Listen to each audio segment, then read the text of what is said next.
Hello, welcome to this video. This video is going to be my first and most likely last attempt at a genre that I have just created just a few minutes ago. And the genre is called avant-garde YouTubing. It tries to bring together the spirit of the 1960s avant-garde with the modern digital technology of YouTubing. And so especially the sort of talking heads YouTubing, of which I have become an exponent of. So on this video, I'm going to really try and get to the crux of what the meaning of music, life, and everything is. That's my attempt on this video. Now, of course, the crux is a cross. It could be the cross on which Jesus Christ was crucified, a symbol of some sort of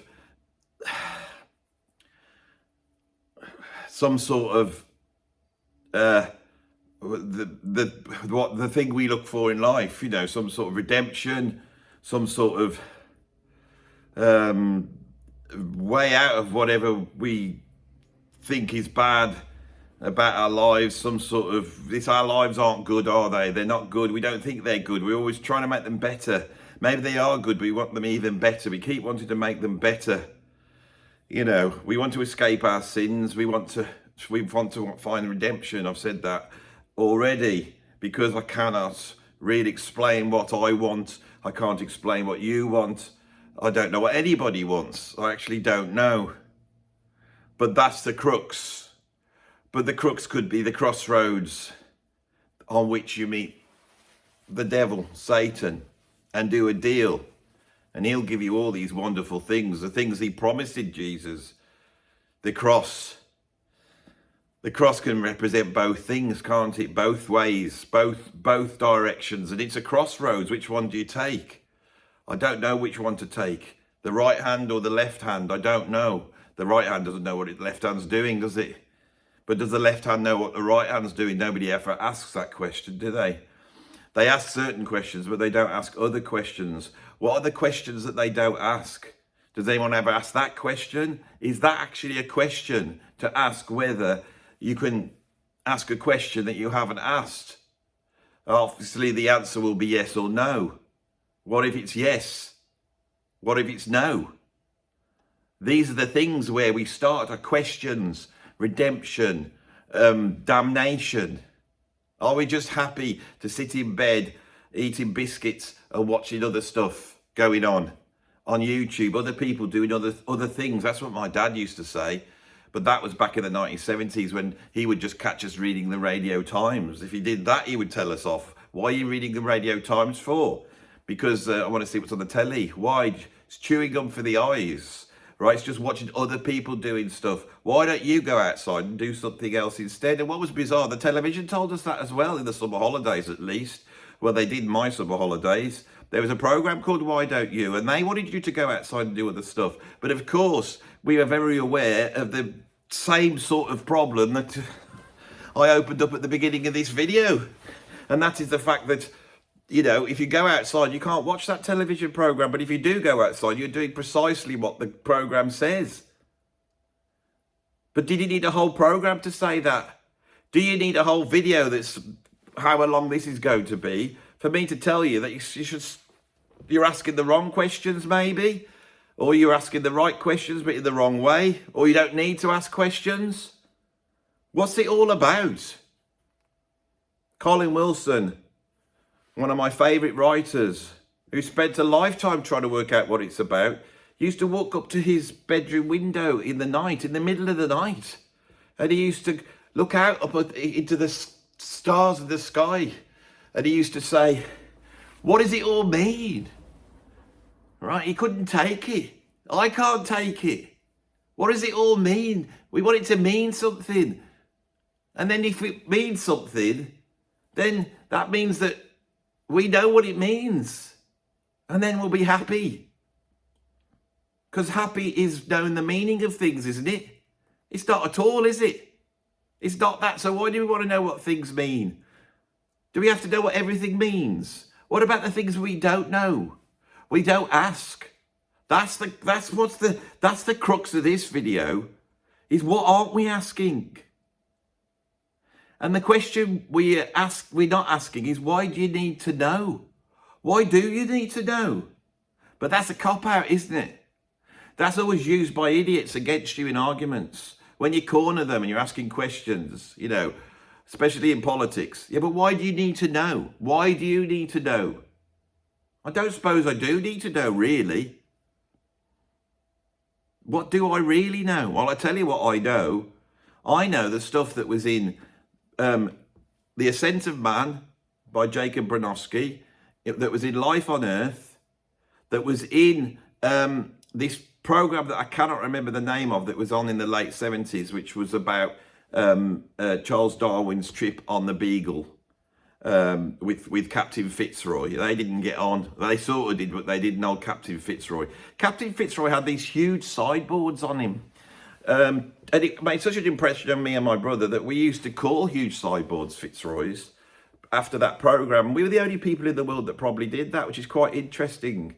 Especially when you consider the nature of what that series was exploring, which was evolution. And so for some reason, you know, this cosmos had involved a situation where me and my brother referred to sideboards as, or sideburns, depending on how you call them, as Fitzroys. And the other program, of course, was The Cosmos by Carl Sagan, the great Carl Sagan, who died young, didn't he? This is not right. He shouldn't have died young. What an amazing man. We all love Carl Sagan. They're my heroes there. David Attenborough, Jacob Bronowski, and Carl Sagan, and Fitzroy, the grumpy captain of the Beagle, which is a brilliant name for a ship, isn't it, really? The Beagle. Now, we all love dogs, don't we? We love dogs, right? And dogs don't seem concerned with these sort of questions at all, do they? Not dogs. I've been wondering whether it would be better to stop doing these YouTube videos and just take my dog for a walk. But what I could do is rig up some sort of camera that follows my dog on his walk at dog level. So you can feel you're a dog going for a walk with my dog. There'd be no dialogue. All there would be is the rustle of little doggy footprints as they go through a forest or a field or whatever it is. They would probably last for about 20 minutes. And I think it would be a good thing to watch, because you could imagine that you are the dog walking through the forest and you could empty your head of all these worries, because the dog's not worried about that. But the dog is worried, isn't it? The dog's worried about all sorts of things. And what the dog is worried about, I wouldn't say worried about, and I can only talk for my dog because I know him very well, but what my dog seems concerned about is smells, right? He's very, very concerned about smells. And I feel like there's some sort of communication going on between him and other dogs, which is way past my perception, absolutely way past, because he'll walk along, sniff, sniff, sniff, walk along, sniff, sniff, sniff, and then suddenly there's a sniff there. And what does he do then? He either does a wee, or a number, which one's that? A number one. He urinates, you know, that's for you know, people who don't know what the word wee means. Is there anyone who does not know what the word wee means? If I say a wee, that's like a really polite way of saying piss.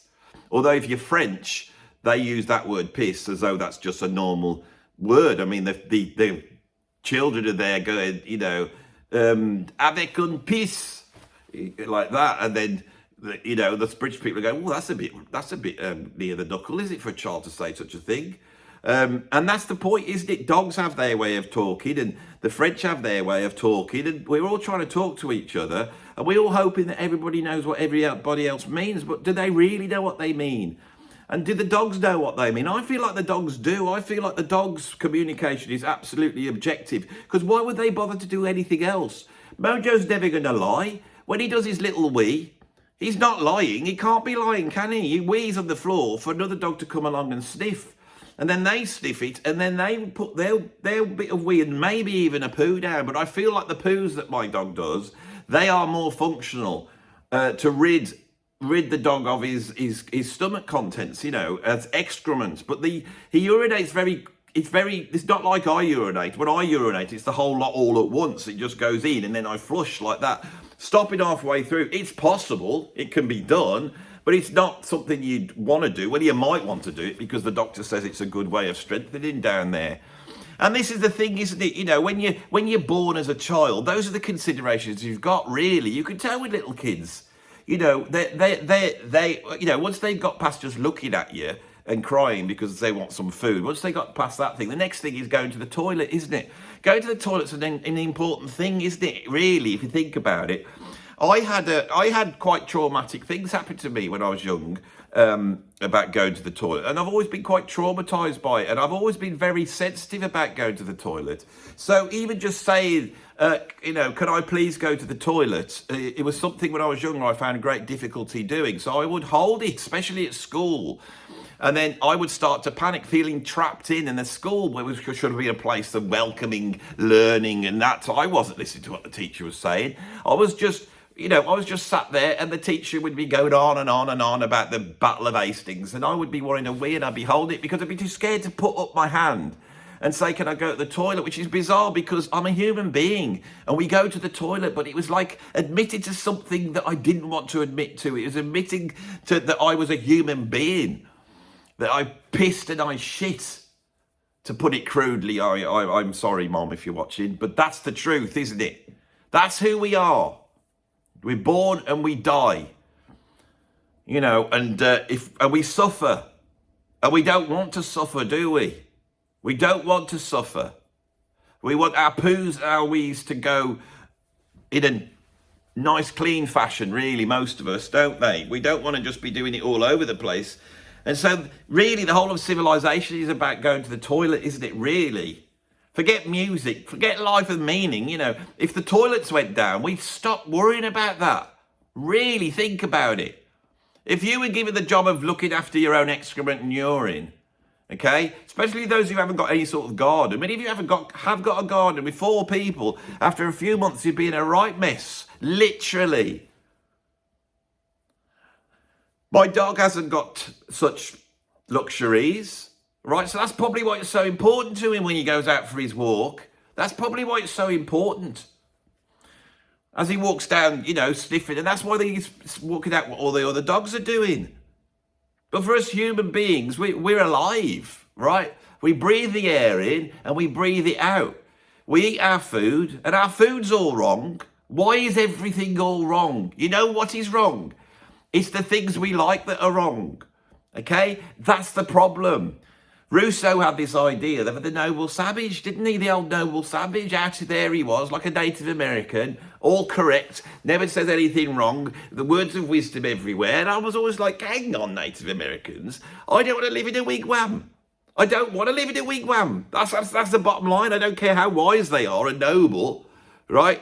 I don't care. I don't care how many middle-aged ladies of a certain age, the ones who don't wear those big, colourful t-shirts with a wolf on, the ones that have the Native American on, you know, those types. I don't care what they think about the Native Americans. I don't want to live in a wigwam, especially here in the UK, because it would be cold. Now, I know you can put the fire in the centre of it, it all goes up, but you'd breathe in a lot of nasty stuff. And then they're smoking the pipe of peace all the time. I mean, their lungs must have been bloody rubbish, Native Americans. I don't agree with Rousseau. I want the creature cosmos, even if it causes existential angst, right? I'm trying to get on this video using avant-garde experimental methods to the real crux. I'm getting to the crux. This is going to be called the crux. Crux, C-U-R-X, crux. X marks the spot. Every one of those letters has got an esoteric meaning.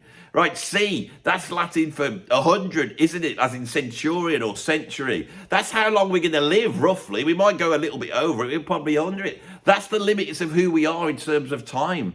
R, what does R stand for? The right-hand path. It's the one it's the path that the left hand doesn't know what it's doing. It's our conscious self, the right of the conscious self, the very thing that thinks, not the unconscious, which is embodied with the you, the next one on the list.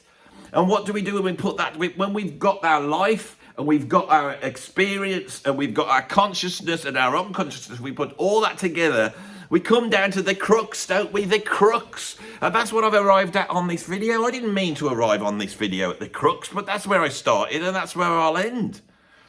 Because the thing is that the dogs, they don't have the crux. They don't have the crux. They don't have redemption, right? And they don't have damnation. Redemption and damnation, They don't exist. Now, who's right? Us or the dogs? That's what you've got to think.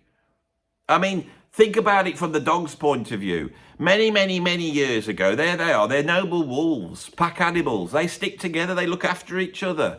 They watch out for each other. You've got the alpha dog. He's in charge. Don't take him on, right? Unless you think you can, right? And if you think you can, take him on. But if he beats you, he'll either kill you or he'll kick you out of the pack and you'll have to fend for yourself, right?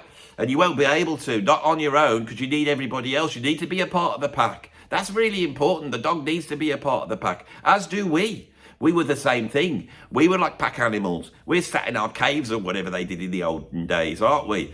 And we go out and we have to look after each other. All the women stay at home and look after the kids, and the men go out and they catch stuff, don't they?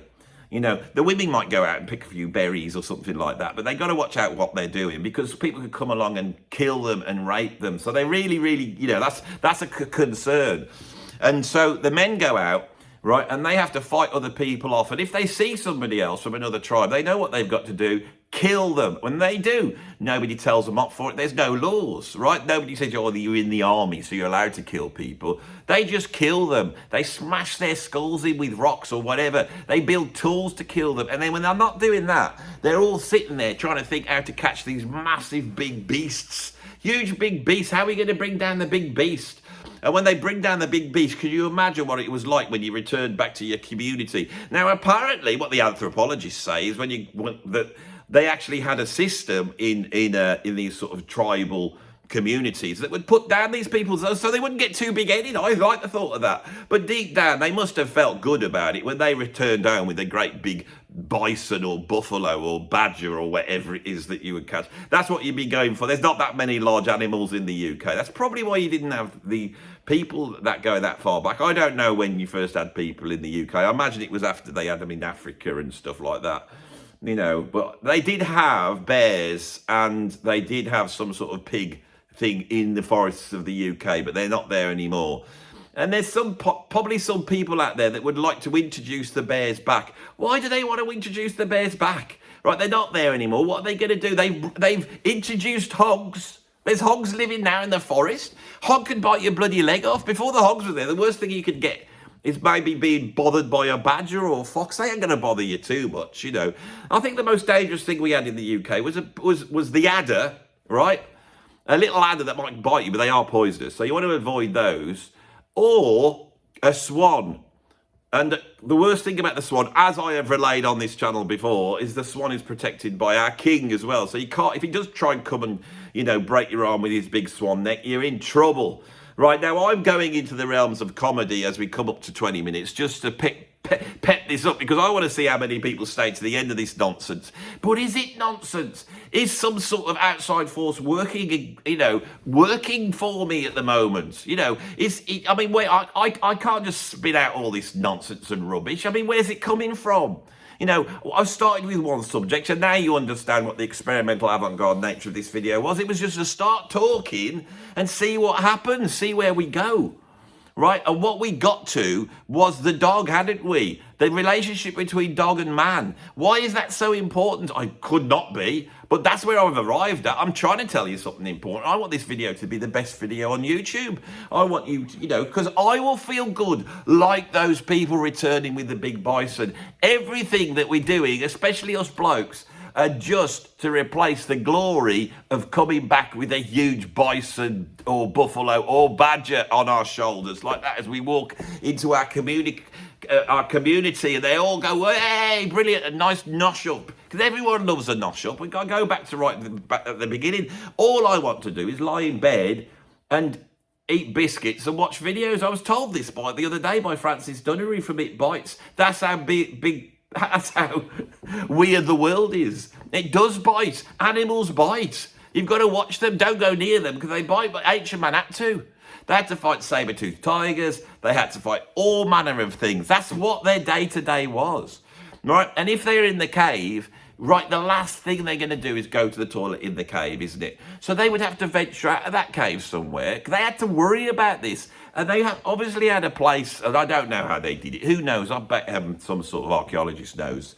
If those poos have come down through time, so as we have fossilized dinosaur poos, I'm sure I'm sure there's many people have done a PhD in this, and they're right to do a PhD in this, right? Because this is the secret. The secret is down below. The secret is low. It's down there. I know it is, right? And that's what we're going. That's where we're going. We're going on a journey to the subterraneous parts of our experience on this one. That's where we're going on this one. And that's the bottom line. The bottom line. That's where we're headed. I might call it the bottom line. I think that's better than Crux. Shall we just call it bottom line? Dave Lee Roth did a track called Bottom Line. I don't think he was trying to grapple with the same subjects I am here. But he may well have been, because he is quite a philosophical man, and I may have like casted out on his abilities to philosophize. Dave Lee Roth, if you're watching, then I would love you to come on my channel only to philosophize, because you are a great philosopher, as I say it and put you down. I realize I'm wrong to do that. And that's something we do, because we have hierarchies of good and bad. We have quality and not quality. And we think certain things are of high quality, like Mozart and Nietzsche and Shakespeare, but we don't think Dave Lee Roth's equal to Shakespeare. Well, I do. That's one of the things about me. I do. I think great art can be hidden anywhere. And I think a lot of the places where people don't think great art exists, do think it exists, it doesn't really. It's just pretentious. That's the pure meaning of pretentious. But great art can be anywhere, in any shape or form. But I do digress here, but that was an interesting digression that may have importance later on when we realise that I'd planned all of this out and every little bit of it was scripted. And what I'm doing is going through a very logical plan that I've been working on, in fact, for 3 years to try and get across to human beings the secret of life, music and everything, which is what you're going to get on this video. So you go outside of your cave, you go to your designated area. Now, of course, you're going out there, right? Especially the ladies are going out there because they don't like doing this type of thing. They never do. They're always too cold, aren't they? So they go outside and they're squatting down doing their business. It's not like the men. The men can do it quicker. Have you thought about that? How men can weed quicker than women, right? We could just do it anywhere, really. Women's got it worse. So out there they are, middle of the night, scrouching down, and what happens? The nasty people from the tribe next door come along and they see that woman, they grab them and take them off. That's it. And everyone's waiting and say, where's Beryl? Where's Beryl? When's she coming back? When she only nipped out for a week. That's a big problem. That would be a problem.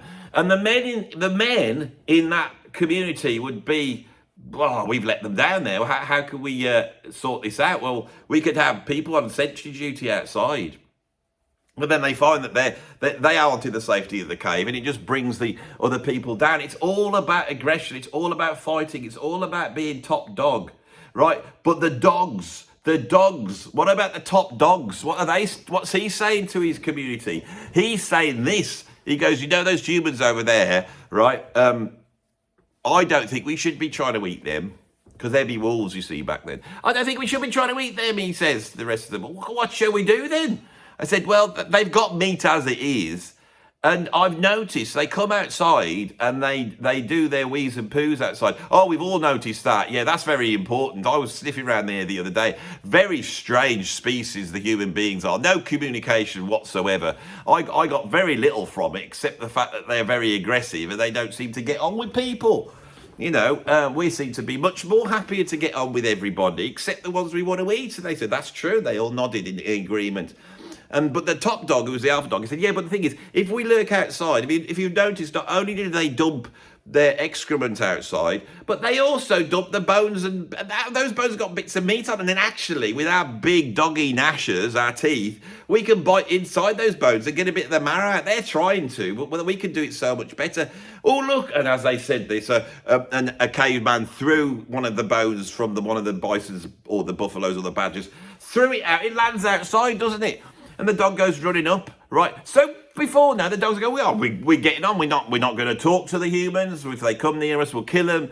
But we've got a symbiotic relationship going on. Here comes the bones, we eat them, right? And they're sat there feasting on the bones. And of course, one day, right, sneaking over the hill comes next tribe, hoping that a young lady is outside doing some sort of crouchy wee. And so they come creeping over like that, and they're creeping over. People in the cave can't hear it. There they are having to sing song, playing their drums. I can't hear anything. They come creeping across, hoping to hide in wait and steal one of the ladies.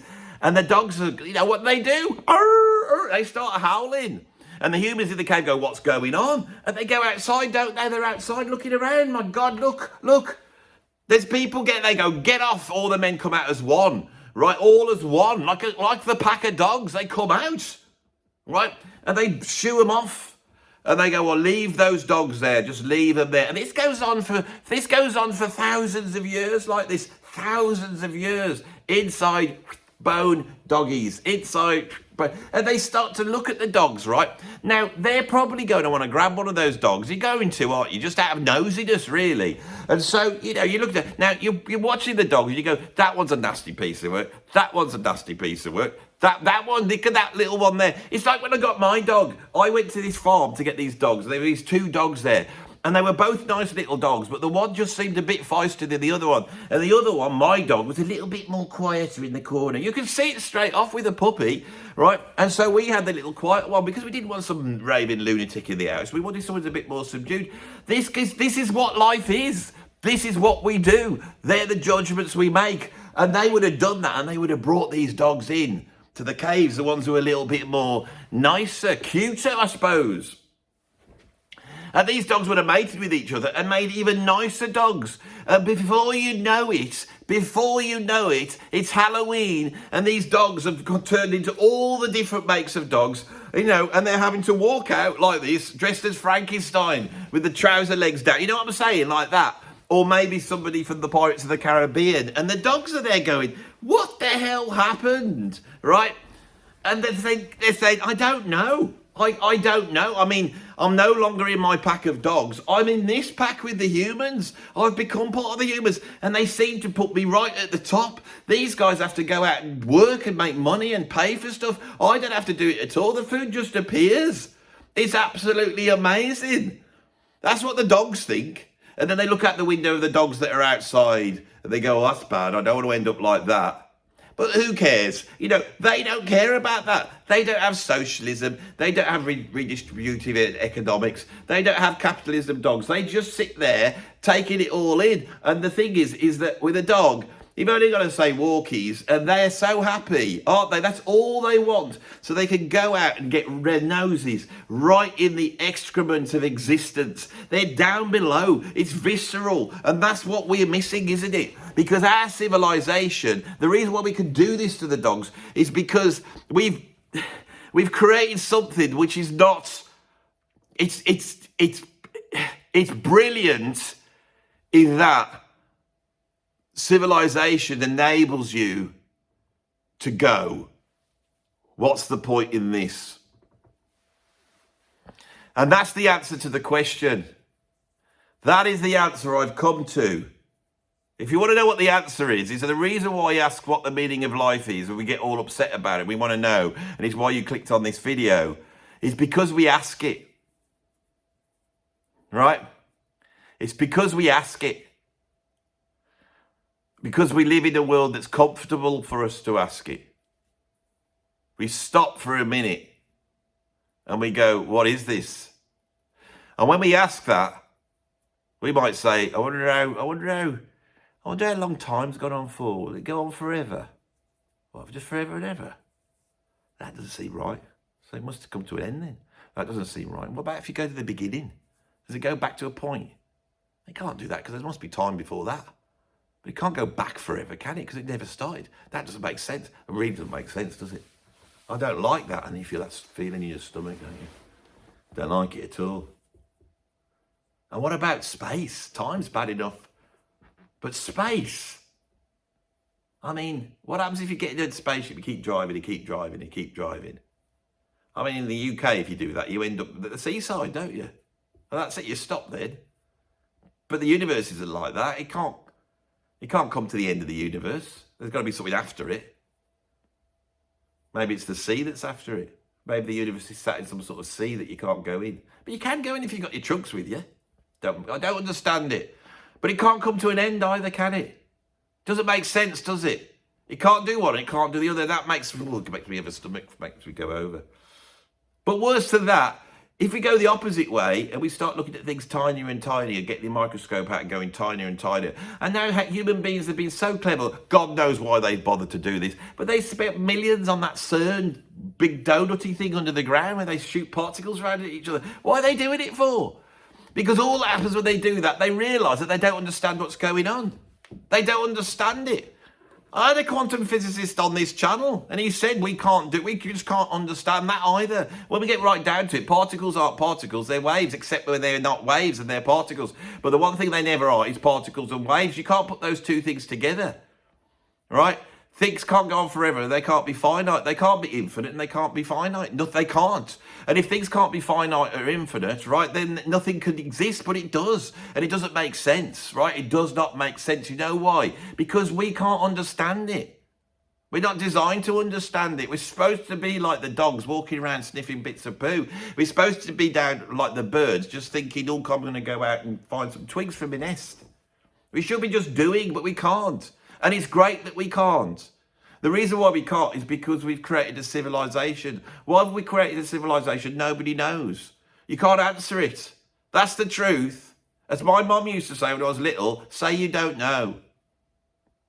You know, that's what she used to say.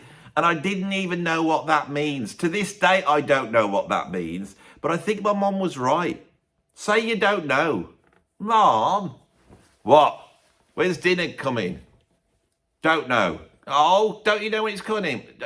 Well, will it be ready by 6? Don't know. Oh, Mom, can you tell us? Look, just say you don't know. What? That's what my mum used to say. I thought this was quite a well-known phrase, but now I'm older and I got some objectivity on life. I can sit back and go, it's not actually, it was just my mum. My mum said a lot of things when I was younger. There used to be a stop animation program called on the TV, and it was like these seagulls, and they used to talk to each other, and it was obviously stop animation, but my mum said to me that there was people inside that, and she knew she was lying, and we believed it. And I used to think, how do they get their legs down, those little seagull sticky legs? How do you do that? The other thing my mum told me, that when the deaf people are on and they have that person in the corner and they're going, you know, that thing, she said that was made up and they weren't actually saying anything. She said it was a massive con created by deaf people to confuse the people with hearing, right? But actually they weren't saying anything. And her proof was that if you watch what they are doing, it can't possibly be what the person's saying. And that is sort of true if you do look at that. Those are the things that's how I was brought up, you see, was under that type of information. I don't know whether it's done me any good or not. Now the thing is, I'm gonna let you in at the end of this video into a secret, and this is the real interesting thing about this. I just walked up the stairs to here, and I thought, I've had an idea: experimental YouTubing. And what that is that imagine you just create a half-hour video that doesn't make sense. You start to talk, and none of it makes sense. You just go free associate from one thing to the other, which is very close to what I do anyway. But you free associate from one thing to the other like this. And when someone's watching it, it sort of makes sense. But other watching go, I actually can't follow this. I don't know where this is going. I can't see the point in this, blah, blah, blah.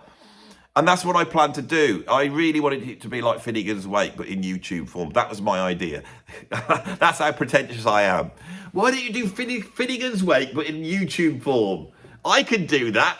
I'm like the YouTube James Joyce, I am. And that's what I decided to do. But the fact is, and this is what I find fascinating about YouTubing, is that you can't do it.